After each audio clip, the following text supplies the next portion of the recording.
हम लोग इस टाइम मौजूद हैं संभल में और इस टाइम हमारे साथ हैं दर्जा प्राप्त मंत्री प्रदेश सरकार के जिस तरह से सोहन लाल जी माली जी।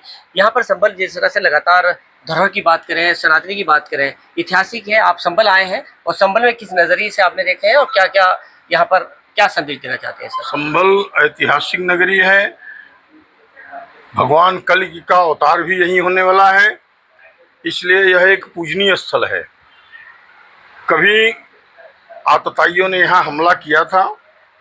जिन आतताइयों ने हमला किया था, यहाँ के धरोहर को नष्ट भ्रष्ट किया था।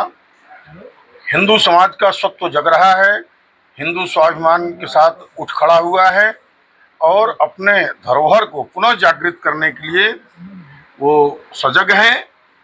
प्रशासन का, सरकार का उसमें सहयोग है और स्वाभिमान जागृत होकर के ही रहेगा। सर, जिस तरह से पिछड़े वर्ग आयोग से आप जुड़े हैं, लगातार विपक्ष कहता है कि जनगणना की जरूरत है, लेकिन वो वोट बैंक के खातिर सरकार का, आपका भारतीय जनता पार्टी के या सरकार का कहना है कि जो हमें जो भी है पिछड़े वर्ग का हम जो सर्वे कराएं, जनगणना कराएंगे, उनका विकास की बात करेंगे, उनके कारोबार की बात करेंगे। तो क्या सर आप आयोग है क्या क्या किस चीज को आपने पॉइंट बनाया है जो पिछड़े वर्ग आगे बढ़े? सरकार माननीय नरेंद्र मोदी जी के मार्गदर्शन में और उत्तर प्रदेश में माननीय योगी आदित्यनाथ जी के नेतृत्व में जो सरकार चल रही है, उसका उद्देश्य वोट बैंक नहीं है। उसका उद्देश्य है समाज के अंतिम पायदान पर रहने वाले प्रत्येक व्यक्ति तक सरकार की सुविधाएं पहुंच सकें। और यह पहली बार ऐसी सरकार है जिसने प्रत्येक जिलों में, मैं तो समझता हूं कि आपके संभल जिले में भी 1 लाख मातृशक्ति महिलाएं, लखपति महिलाएं बनी है, ये सरकार की योजना से। और इस प्रकार से पूरे उत्तर प्रदेश में, पूरे भारतवर्ष में करोड़ों की संख्या में मातृशक्ति लखपति बन रही है। तो यह माननीय योगी आदित्यनाथ जी और माननीय नरेंद्र मोदी जी की ही देन है। जहाँ तक जनगणना की बात है, तो जनगणना कराने के लिए यह उद्देश्य नहीं है कि उनको हम वोट बैंक के रूप में इस्तेमाल करेंगे। जनगणना हो रहा है, हमारा समाज कहीं पिछड़ा हुआ है, कहीं अंतिम पंक्ति में खड़ा हुआ है, तो उसको आगे करके उसको सब प्रकार की सुविधाएं प्रदान किया जाए।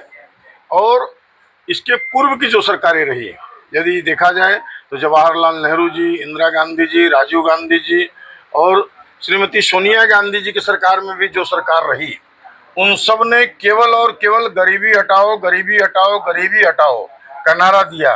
गरीबी तो हटी नहीं, पर वो दलाली और भ्रष्टाचार के नाते अमीर वो सब जरूर हो गए।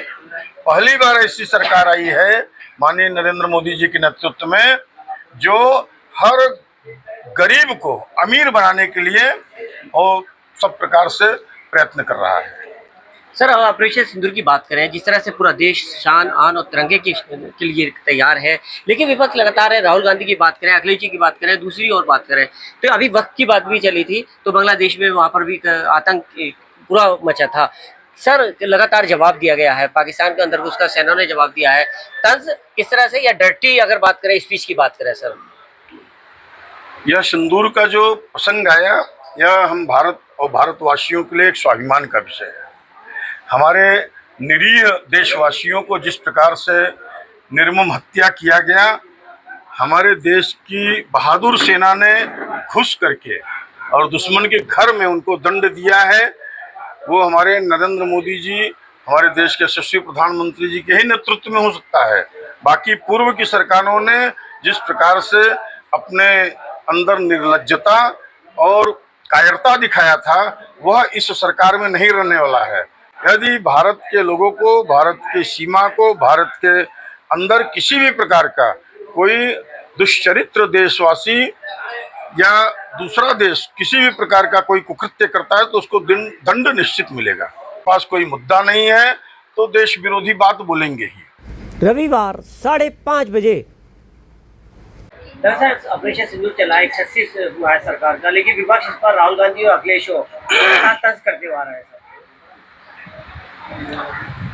सिंदूर, यह जो हमला भारत के द्वारा पाकिस्तान के घर में घुस करके किया गया, यह भारत और भारतवासियों के लिए स्वाभिमान का विषय है। जो स्वाभिमानी नहीं है, जिनके अंदर देशभक्ति की भावना नहीं है, जिनके अंदर अपना अपनत्व और स्वत्व की भावना नहीं है, वो इसी प्रकार की भाषा बोलेंगे। आज देश केवल यह जानना चाहता है कि राष्ट्र के साथ खड़ा कौन है, देश के स्वाभिमान के साथ खड़ा कौन है।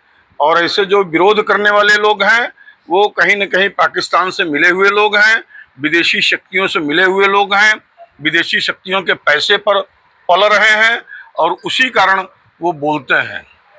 जैसे कुत्ते को रोटी देंगे तो वो भौंकेगा ही आपके पक्ष में।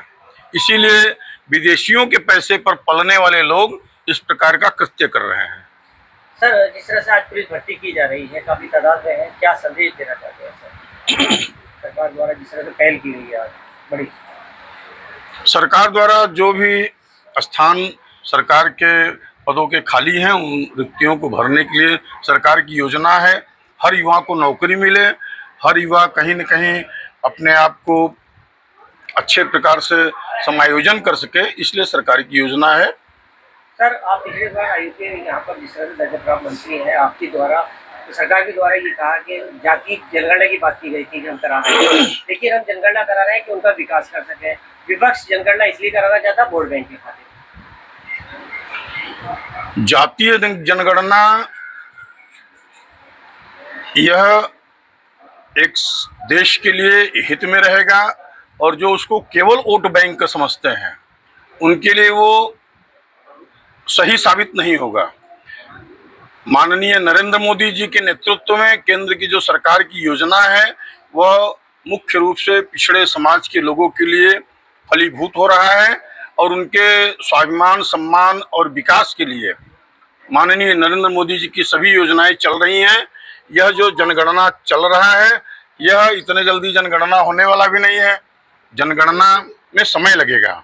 और जो विपक्ष के लोग यह सोच रहे हैं कि जनगणना जल्दी से हो जाएगा तो हमको वोट का लाभ मिलेगा, तो ऐसी बात नहीं है। सरकार की योजना है कि हर समाज के अंतिम छोर में रहने वाले व्यक्ति वो आगे आवें, उनको सब प्रकार से सुविधा, सम्मान, स्वाभिमान सरकार की तरफ से मिल सके, यह जनगणना का मुख्य उद्देश्य है। सर, आप संभल में आए हैं जहाँ धरोहर सनातनी की बात की जाए, अभी एक हिंसा हुई थी, उसके बाद कार्तिकेय महादेव मंदिर और दूसरे मंदिर भी सामने आए हैं। आप यहाँ प्राचीन मंदिर के दर्शन भी करेंगे, क्या क्या किस नजरिया है देखते हैं सर संभल को? संभल ऐतिहासिक नगरी है और यहाँ यदि आतताइयों ने किसी भी प्रकार का कुकृत्य किया था तो वह अब स्वतः जागृत हो रहा है, हिंदू स्वाभिमान जग रहा है, भारत का स्वत्व जग रहा है और धीरे धीरे सब ठीक हो जाएगा। धन्यवाद। Thank you.